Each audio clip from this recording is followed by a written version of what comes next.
Hello! So last year I filmed an anticipated releases video for 2020 and I thought it would be interesting to discuss how I got on. So I'm not going to hold up any of the books that I actually have. I'm just going to put pictures for you on the screen and I'm just going to work through the books that I said I was anticipating, whether or not I read them, if I read them, what I thought of them very briefly, and if I haven't read them, if I still want to, if I do, why haven't I read it, if I don't, why don't I? Okay, hope that made sense. Get into it. First book, A Ballad of Songbirds and Snakes by Suzanne Collins, which I have read. When I filmed my anticipated releases video last year, I didn't really know what this book was about because there wasn't a lot of information available about it at the time. I thought it was going to be about Mags and her games, but it was not.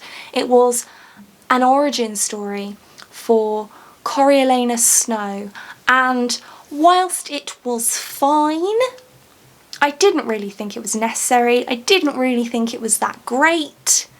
Could have done without it, to be honest. Kind of a meh read for me. So not starting out incredibly well there. The next one was A Heart So Fierce and Broken by Brigid Kemmerer, which was book 2 in the Cursebreakers trilogy, book 1 being Curse So Dark and Lonely. I did read A Heart So Fierce and Broken. I did enjoy it. I am anticipating book 3, A Vow So Bold and Deadly, which is coming out at the end of January. So more successful with that one. Next up was Loveless by Alice Oseman, which I have also read and I loved it. It was great. I enjoyed it a lot. I don't think I need to say any more. Empire of Dreams by Ray Carson. I did actually buy, I think I may have even pre-ordered it. I can't remember if I pre-ordered it. I've got it anyway, but I haven't read it yet. I do plan to read it. It's actually in my top 21 books that I want to read in 2021 video, which you can find up there. So it's just a case of I haven't got to it yet, but I do still want to read it. Then we have The Damned by Renee Ahdieh, which is a sequel to The Beautiful, which is a historical vampire duology, and no, I haven't read it. I did also pre-order that one through Fairy Loot and I haven't read it yet. I don't know why, I just haven't. I'll read it eventually. Probably. Definitely. But when, I don't know. Then we had the Paper and Hearts Society book 2, Read with Pride by Lucy Powery, which I did read and it was a good time. It was very fun.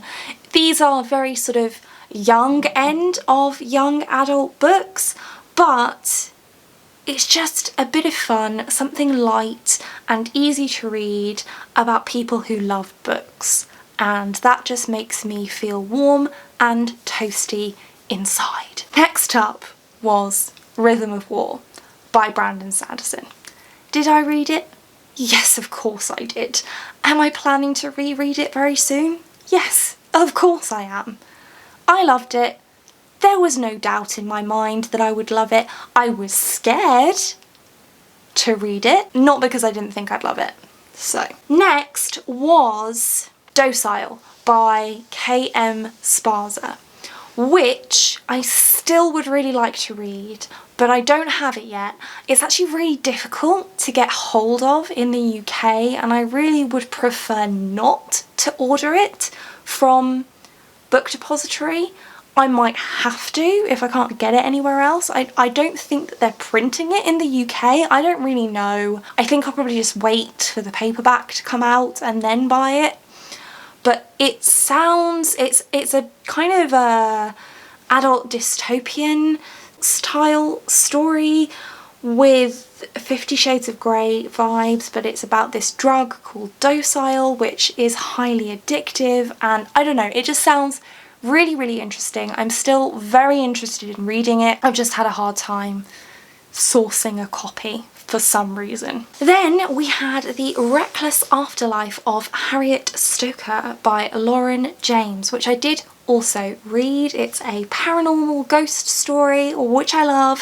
Thoroughly enjoyed it. Nothing else to say. I really enjoyed it. Next was Bridge of Souls by Victoria Schwab, which is book 3 in the Cassidy Blake series, book 1 being City of Ghosts, book 2 being Tunnel of Bones.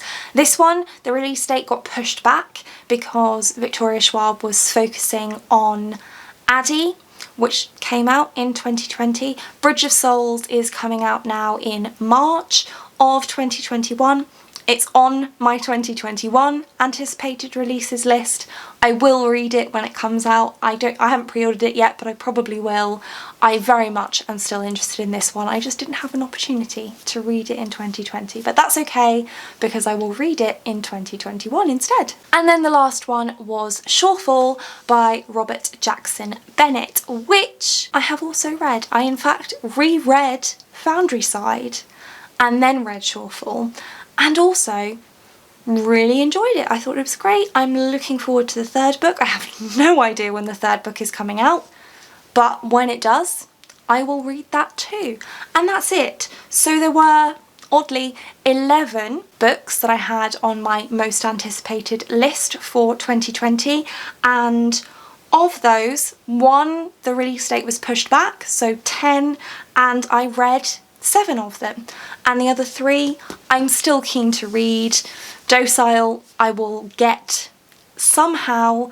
Empire of Dreams, I need to just read it. It's on my top 21 TBR for 2021, and I still have The Damned on my shelf to read as well. So I will still read all of the ones that I had on this anticipated list, and I read 70% of the ones that came out as planned in 2020. So I think that's pretty good, and I enjoyed most of them. So that's good. What more is there to say? How did you do with anticipated releases in 2020? Let me know in the comments, and that's it for this one. Thank you so much for watching. If you like this video and want to see more like this from me, then do think about hitting that subscribe button, and I hope to see you here again soon. Thanks, bye.